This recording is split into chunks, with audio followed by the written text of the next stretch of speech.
Hello बच्चों, आप सभी लोगों का हमारे YouTube channel hyper fine physics classes में स्वागत है। आज बच्चों में क्लास 11th के फिजिक्स यानी भौतिक जगत का लेक्चर नंबर 2 लेकर आए हैं।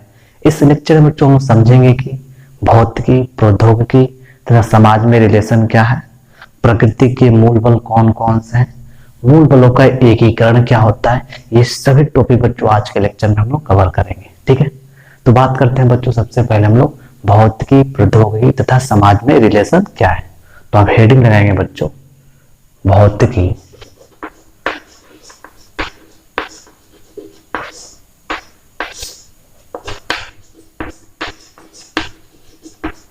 प्रौद्योगिकी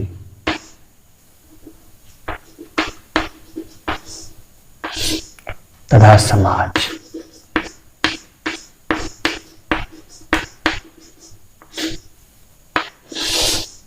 अंग्रेजी हो जाएगी बच्चों फिजिक्स, टेक्नोलॉजी एंड सोसाइटी।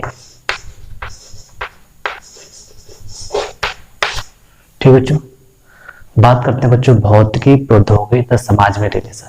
हालांकि बच्चों भौतिकी, प्रौद्योगिकी तथा समाज में बहुत ही गहरा संबंध है। क्या होता है, कभी भौतिकी से नई प्रौद्योगिकी का जन्म हो जाता है तो कभी प्रौद्योगिकी से नई भौतिकी का जन्म हो जाता है। ओवरऑल फायदा समाज को ही होता है। जैसे मान लीजिए हमने भौतिकी के नियम और प्रौद्योगिकी के माध्यम से किसी मशीन या उपकरण का निर्माण कर दिया, फायदा किसको हुआ? समाज के लोगों को भी फायदा हुआ।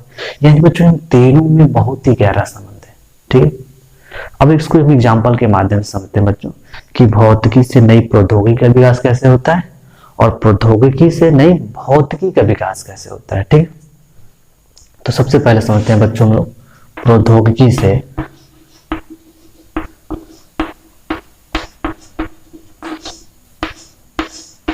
नई भौतिकी।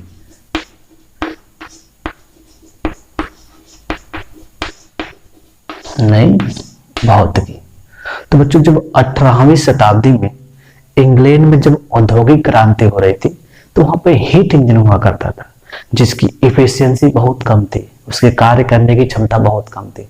तो उसकी इफिशियंसी में सुधार करने के लिए भौतिकी की एक नई शाखा उष्मागतिकी का जन्म हुआ।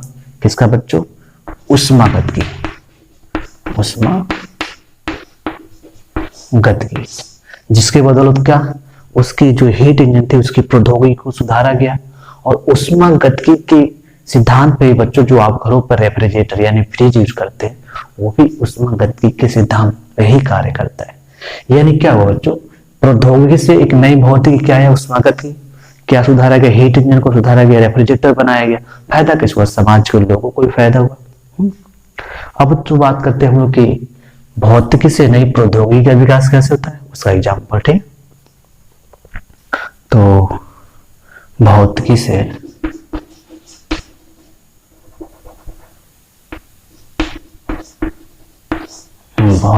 बच्चों नई प्रौद्योगिकी।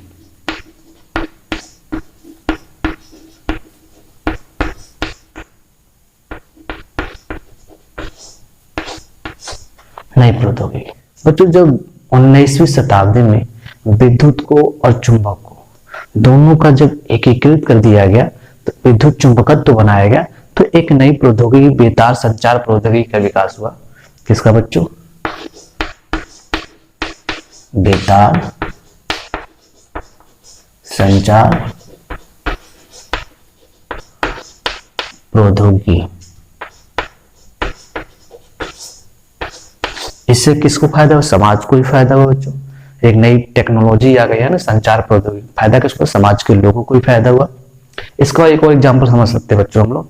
जैसे जब 20वीं शताब्दी के अंतिम दशकों में सिलिकॉन चिप आया था। क्या आया था बच्चों? सिलिकॉन चिप आया था।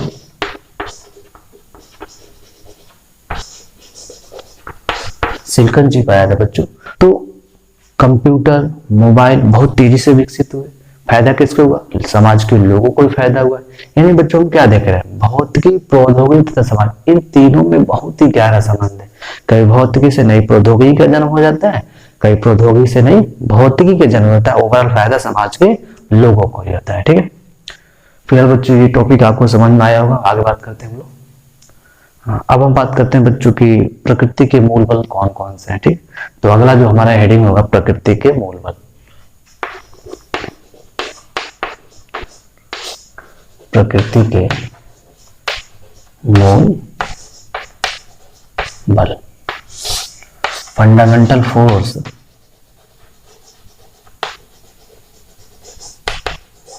Fundamental force in nature. ठीक है बच्चों, बात करते हैं कि हमारे नेचर में कितने फोर्स एग्जिस्ट करती हैं। तो बच्चों हमारे नेचर में 4 फोर्स एग्जिस्ट करती हैं, गुरुत्वाकर्षण बल, विद्युत चुंबकीय बल, प्रबल नाभिकीय बल और दुर्बल नाभिकीय बल।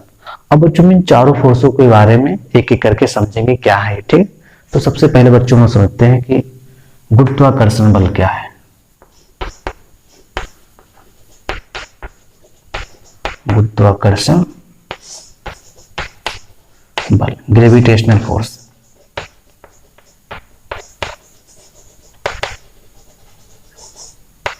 Gravitational force. ठीक बच्चों, तो बात करते हैं बच्चों ग्रेविटेशनल फोर्स क्या है। तो बच्चों जो ग्रेविटेशनल फोर्स है यह 2 पिंडों के मध्य कार्य करती है। यदि मेरे पास 2 पिंड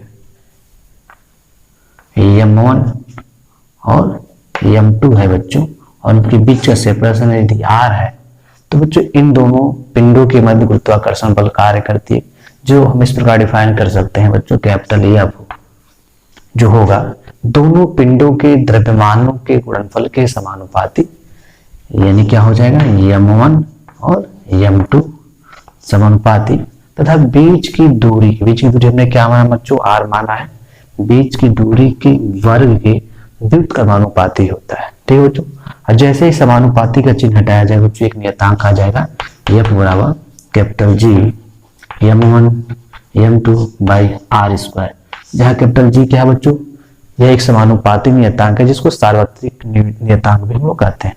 क्या है ये, सार्वत्रिक नियतांक। ठीक है बच्चों, अब बच्चों इससे रिलेटेड कुछ हम फैक्ट समझ लेते हैं। ठीक है, तो इधर का मिटा देते हैं बच्चों, इसको नोट कर लीजिए, साइड वाला इसे मिटा देते हैं।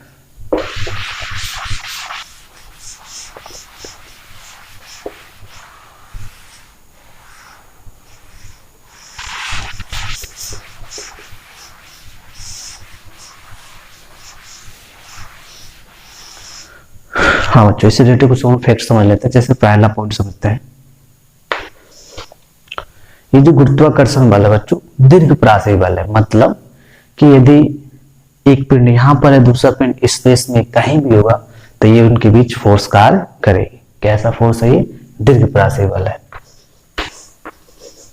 दीर्घ प्रासी बल है। मतलब बी नंबर हो जाएगा संरक्षी बल, संरक्षी बल है। अब बात करते हैं संरक्षी बल कैसे कहते हैं। तो संरक्षी बल बच्चों उन बलों को कहा जाता है जिन बलों के द्वारा किया गया कार्य पथ पर निर्भर नहीं करता, इनिशियल और फाइनल पोजीशन पर निर्भर करता है बच्चों, उन्हें बोला जाता है कंजर्वेटिव फोर्स यानी संरक्षी बल। सी नंबर में हो जाएगा बच्चों, यह व्युत्क्रम वर्ग के नियम का पालन करता है, क्योंकि आप देख रहे हैं कि जो लगने वाला फोर्स है r स्क्वायर के व्युत्क्रमानुपाती है। तो बच्चों ये जो व्युत्क्रम वर्ग के नियम का पालन करता है, व्युत्क्रम वर्ग के नियम का पालन करता है, पालन करता है। ठीक बच्चों, और बच्चों ये जो फोर्स है इस नेचर का सबसे वीकनेस्ट फोर्स है, यानी ये सबसे दुर्बलतम फोर्स है बच्चों। चौथा पॉइंट जो होगा इसका बच्चों ABCD, यह प्रकृति का दुर्बलतम बल है, दुर्बलतम बल है। ठीक बच्चों, और इसके नेचर की बात हम कर लेते हैं बच्चों। इसकी जो नेचर है, ये जो फोर्स है गुरुत्वाकर्षण बल बच्चों ऑलवेज अट्रैक्शन वाली होती है, यानी इसका जो नेचर है आकर्षण वाला है। कैसा नेचर है, इसकी जो प्रकृति है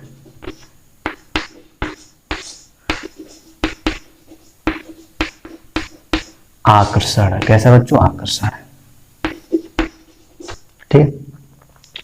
और एक बात समझ लो बच्चों, यहाँ पे जो यह जो फोर्स है दोनों पिंडों के बीच कैसा माध्यम है इस बात पे निर्भर नहीं करता। जैसे हमने M1 M2 दो पिंड लिया, इसके बीच में कैसा माध्यम है उस बात पर ये गुरुत्वाकर्षण बल निर्भर नहीं करता है ना। तो फिलहाल ये गुरुत्वाकर्षण लोग दूसरा फोर्स समझते हैं बच्चों। हाँ, ये पहला हो गया। दूसरा फोर्स समझते हैं बच्चों विद्युत चुंबकीय बल। विद्युत चुंबकीय बल यानी इलेक्ट्रोमैग्नेटिक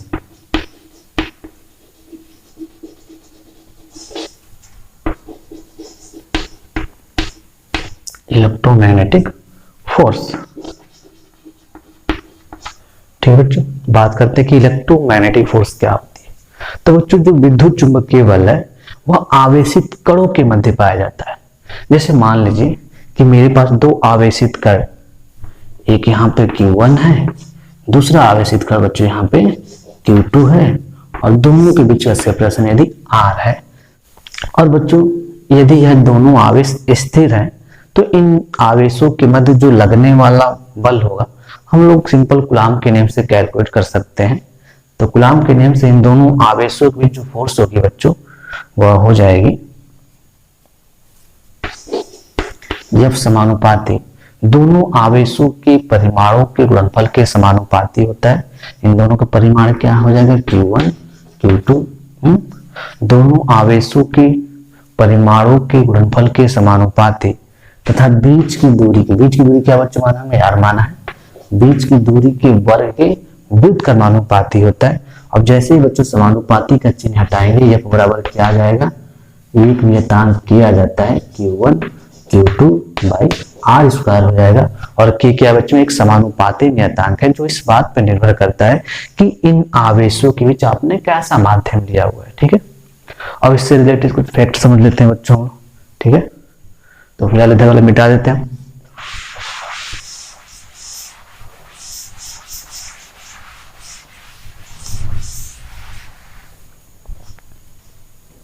हाँ बच्चों, पहला पॉइंट समझते हैं बच्चों ए नंबर में। तो बच्चों जो विद्युत चुंबकीय बल है ये फोर्स भी कैसी फोर्स है, दीर्घप्रासी बल है। मतलब कि एक चार्ज यहाँ है दूसरा स्पेस में कहीं होगा तो उनके मध्य ये फोर्स कार्य करेगी। तो कैसा फोर्स इसका है, ये दीर्घप्रासी बल है, दीर्घप्रासी बल है। और यह बल भी बच्चों व्युत्क्रम बल के नियम का पालन करती है क्योंकि यह व्युत्क्रमानुपाती R स्क्वायर है। तो बी नंबर में क्या हो जाएगा, यह व्युत्क्रम वर्ग के नियम का पालन करती है। ठीक है बच्चों, सी नंबर में हो जाएगा, यह फोर्स भी कंजर्वेटिव फोर्स है ना, संरक्षी बल है। कैसी फोर्स है बच्चों, संरक्षी बल है, संरक्षी बल है। ठीक है, और बच्चों इसके नेचर की बात कर लेते हैं। तो इसकी जो नेचर है बच्चों, जो इसकी प्रकृति है बच्चों, आकर्षण व प्रतिकर्षण दोनों होता है, दोनों होता है। यानी बच्चों जो विद्युत चुंबकीय बल है इसका नेचर अट्रैक्शन भी हो सकता है और रिपल्सन भी हो सकता है। निर्भर करता है कि चार्ज के नेचर कैसे। यदि बच्चों ये दोनों चार्ज पॉजिटिव है, यानी पॉजिटिव ये भी हो गया, पॉजिटिव ये भी हो गया, तो एक दूसरे को प्रतिकर्षित करेंगे। यदि बच्चों दोनों नेगेटिव हो गए, नेगेटिव ये भी हो गया, नेगेटिव ये भी हो गया, तो एक दूसरे को प्रतिकर्षित करेंगे। और दोनों बच्चों विपरीत चार्ज हो जाए, यानी एक प्लस हो जाए दूसरे पे माइनस हो जाए, तो एक दूसरे को क्या करेंगे बच्चों, अट्रैक्ट करेंगे, है ना, आकर्षित करेंगे। यानी निर्भर करता है कि चार्जों के नेचर कैसे हैं। यदि सेम चार्ज है तो एक दूसरे को प्रतिकर्षित करेंगे, और यदि विपरीत चार्ज है तो एक दूसरे को आकर्षित करेंगे। ठीक है, लास्ट पॉइंट की बात करते हैं ए नंबर की। तो बच्चों इस विद्युत चुंबकीय बल है बच्चों, ये गुरुत्वाकर्षण बल की तुलना में 10 की पावर 36 गुना प्रबल होता है। कितना बच्चों, यह गुरुत्वाकर्षण बल से 10 की पावर 36 गुना प्रबल होता है। ठीक है बच्चों, तो यह इसके रिलेटेड कुछ पॉइंट रहे हमारे। ठीक है, अब बच्चों बात करते हैं कि प्रबल नाभिकीय बल क्या होता है। ठीक है, यानी बच्चों जो हमारे नेचर में तीसरी फोर्स है उसके बारे में बात हम लोग करते हैं। तो इसको इधर मिटा देते हैं। ठीक है, पूरा मिटा देते हैं। ओके, वीडियो पॉज करके आप नोट कर सकते हैं बच्चों, है मिटा दे पूरा। ठीक है,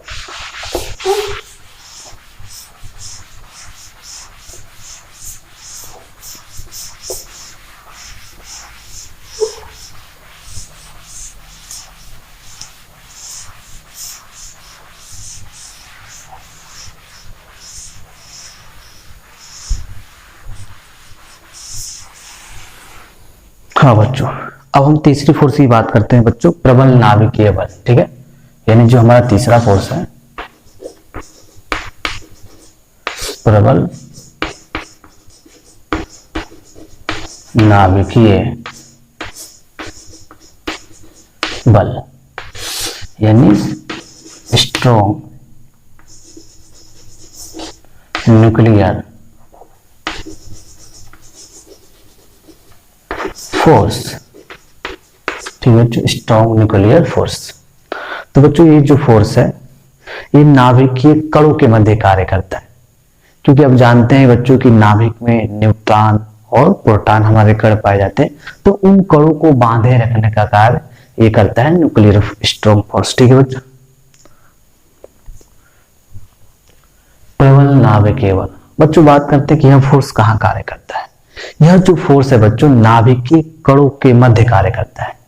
जैसे कि आप जानते हैं कि जो नाभिकीय कण है न्यूट्रॉन और प्रोटॉन है, तो यह जो फोर्स है बच्चों neutron neutron neutron neutron neutron proton और प्रोटॉन प्रोटॉन के मध्य कार्य करती है। क्योंकि बच्चों आप जानते हैं कि जो नाभिक है, नाभिक में न्यूट्रॉन और प्रोटॉन है, और आप ये भी जानते हैं कि जो प्रोटॉन होता है पॉजिटिव चार्ज है, और हम जानते हैं कि नाभिक में एक ही न्यूट्रॉन चाहे एक ही प्रोटॉन तो होते नहीं है, number of neutron number of proton हो सकते हैं। तो नाभिक स्टेबल कैसे है?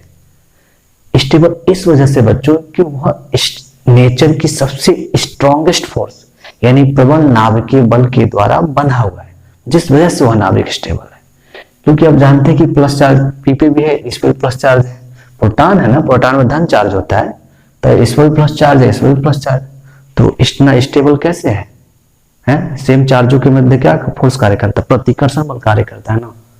तो प्रतिकर्षण बल की वजह से नाभिक को तो ब्लास्ट कर जाना चाहिए, ऐसा तो होता नहीं है।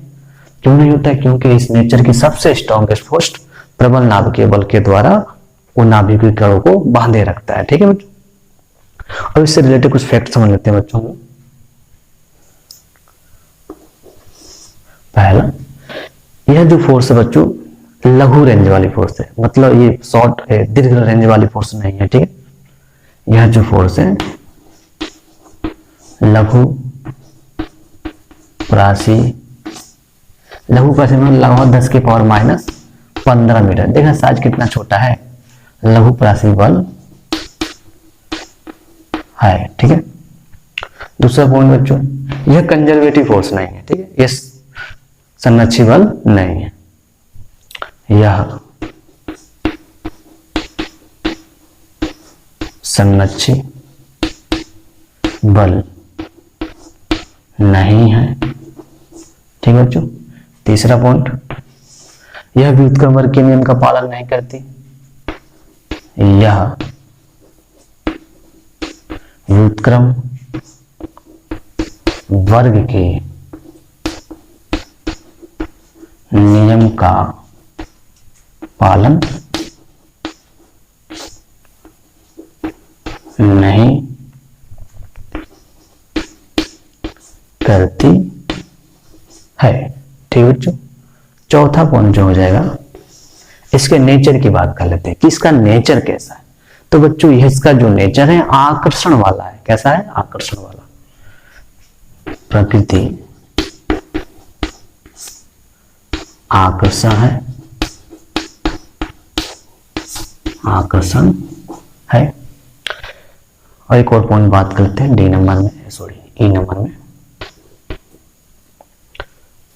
यह जो फोर्स है बच्चों, गुरुत्वाकर्षण बल से लगभग 10 की पावर 36 गुना प्रबल और चुंबकीय बल से, जो विद्युत चुंबकीय बल से 100 गुना प्रबल होती है। यानी यह जो फोर्स है बच्चों, गुरुत्वाकर्षण बल से, गुरुत्वाकर्षण बल से 10 की पावर 38 गुना, 10 की पावर 38 गुना तथा विद्युत चुंबकीय बल, विद्युत चुंबकीय बल से बच्चों, विद्युत चुंबकीय बल से 100 गुना अधिक प्रबल होती है, प्रबल होती है। यह बच्चों जो हमारा प्रबल नाभिकीय बल है, यह गुरुत्वाकर्षण बल से 10 की पावर 38 गुना प्रबल और विद्युत चुंबकीय बल से बच्चों 100 गुना अधिक प्रबल होती है। ठीक है, अब लास्ट फोर्स की बात करते हैं बच्चों। ये प्रबल नाभिकीय बल हो गया ना, दुर्बल नाभिकीय बल। चौथी जो फोर्स हमारी होगी दुर्बल, दुर्बल नाभिकीय बल, नाभिकीय बल यानी क्या हो जाएगा? Weak nuclear force, weak nuclear force. ठीक है बच्चों, तो बात करते हैं बच्चों कि वीक न्यूक्लियर फोर्स क्या होते हैं, दुर्बल नाभिकीय बल क्या होता है, ये बल कहाँ पाया जाता है। तो बच्चों यह जो दुर्बल नाभिकीय बल है, जब किसी रेडियो एक्टिव नाभिक से बीटा कणों का क्षय होता है तो उनके मूल कणों को बांधे रखने का कार्य ये दुर्बल नाभिकीय बल करता है। और इससे रिलेटेड कुछ हम फैक्ट समझ लेते हैं। पहला पॉइंट समझते हैं बच्चों ए नंबर में, यह जो फोर्स है ये भी फोर्स कैसी, लघु प्रासी बल है बच्चों, शॉर्ट रेंज वाली फोर्स है, लघु प्रासी बल है, लघु प्रासी। ये लगभग 10 की पावर -16 मीटर वाली है। ठीक है, लघु प्रासी बल है। ठीक है, बी नंबर में बच्चों ये भी संरक्षी बल नहीं है, संरक्षी बल नहीं है। सी नंबर बच्चों व्युत्क्रम वर्ग के नियम का पालन नहीं करती है, व्युत्क्रम वर्ग के नियम का पालन नहीं करती है। डी नंबर बच्चों इसकी प्रकृति की बात करते हैं तो इसकी भी जो नेचर है बच्चों आकर्षण वाले, अट्रैक्शन वाली है। ठीक है, प्रकृति आकर्षण है। लास्ट पॉइंट की बात करते हैं बच्चों, यह जो फोर्स है बच्चों, यह हमारे जो नेचर में जो गुरुत्वाकर्षण बल है उससे यह प्रबल है, लेकिन विद्युत चुंबकीय बल और प्रबल नाभिकीय बल से दुर्बल है। यानी बच्चों यह गुरुत्वाकर्षण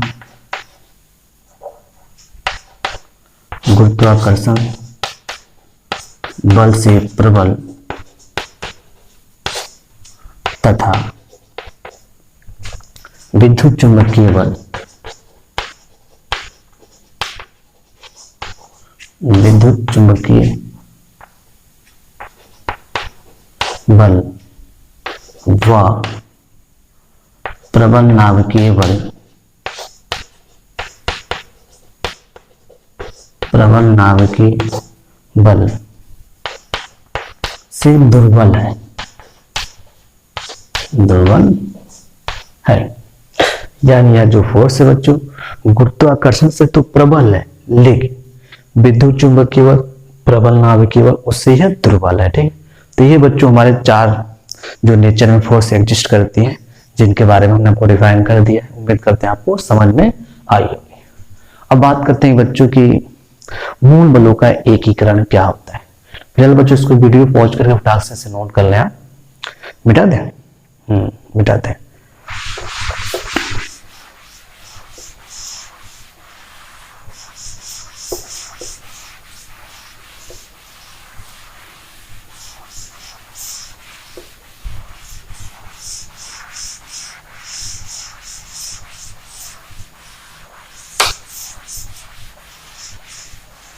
हाँ बच्चों, अब बात करते हैं कि मूल बलों का एकीकरण क्या होता है। ठीक है बच्चों, समझते हैं हम लोग मूल बलों का एकीकरण।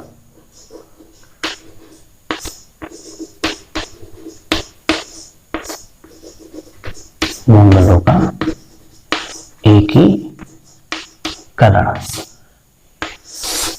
Unification of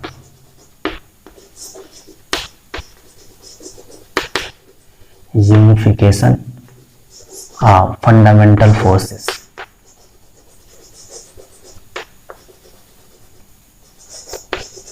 fundamental forces। ठीक बच्चों, यानी जो मूल बल है हमारे, उन मूल बलों का एकीकरण क्या होता है वो समझते हैं। ठीक है, जैसे बच्चों आप जान चुके हैं कि हमारे नेचर में 4 फोर्स एग्जिस्ट करती हैं और इस यूनिवर्स में घटने वाली सभी घटनाओं की व्याख्या बच्चों लोग उन चारों फोर्सों के माध्यम से कर सकते हैं। और यदि बच्चों ऐसा हो जाए कि उन चारों फोर्सों की जगह पे कोई एक ही नियम, एक ही सिद्धांत बन जाए और उस सिद्धांत के माध्यम से इस यूनिवर्स की सभी घटनाओं की व्याख्या कर दी जाए, तो चीजों को पढ़ना, लिखना, समझना कितना आसान हो जाता है, नहीं हो जाता।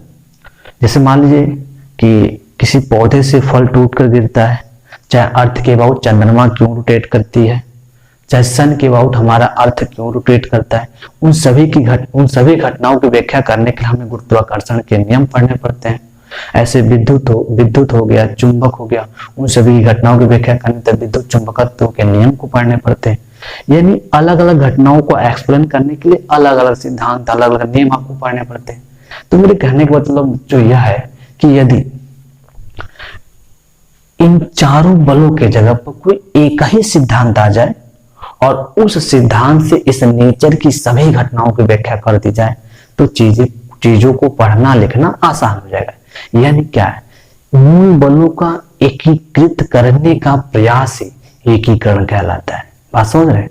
यानी मूल जो बल हमारे 4 है, उन बलों का एकीकृत करने का प्रयास ही बच्चों एकीकरण कहलाता है। वर्तमान समय बच्चों हम लोगों ने 2 बलों का एकीकरण कर चुके हैं। कौन कौन से बल बात करते हैं? विद्युत चुंबकीय बल, विद्युत चुंबकीय बल और दुर्बल नाभिकीय बल, दुर्बल नाभिकीय बल। यानी इन दोनों बलों का बच्चों एकीकरण किया जा चुका है। इन दोनों को बलों के एकीकरण करने से जो बल हमें मिला है उसका नाम हम लोग दिए हैं। इसका प्रथम अक्षर ले लिया गया है विद्युत और इसका प्रथम अक्षर दुर्बल, यानी विद्युत दुर्बल बल। ठीक बच्चों, यानी हम लोगों ने विद्युत चुंबकीय बल और दुर्बल नाभिकीय बलों का एकीकरण कर दिया है, जो है विद्युत दुर्बल बल। ये 1979 में 3 साइंटिस्टों के द्वारा किया गया था और 1979 का उन्हें नोबेल प्राइज भी दिया गया था। ठीक है, वर्तमान समय बच्चों हम लोग विद्युत दुर्बल बल और गुरुत्वाकर्षण बल और प्रबल नाभिकीय बलों का एकीकृत करने का प्रयास कर रहे हैं। इन फ्यूचर में ऐसा हो जाता है तो चीजों को एक्सप्लेन करना समझना और भी आसान हो जाएगा। ठीक है, फिलहाल बच्चों आज के लिए इतना ही। ये लेक्चर यहीं पे खत्म होता है। लेक्चर का ये चैप्टर ही समाप्त हो चुका है बच्चों। अगले देश से हम लोग क्या करेंगे, न्यू चैप्टर स्टार्ट करेंगे और चैप्टर के साथ बच्चों हम आपको हैंड रिटन नोट्स भी प्रोवाइड कराएंगे। तो जिन बच्चों को नोट्स चाहिए वे हमारे टेलीग्राम चैनल से जुड़ सकते हैं, जिसका लिंक आपको वीडियो के डिस्क्रिप्शन बॉक्स में मिल जाएगा। ठीक है बच्चों, फिलहाल इसे आप नोट कर सकते हैं।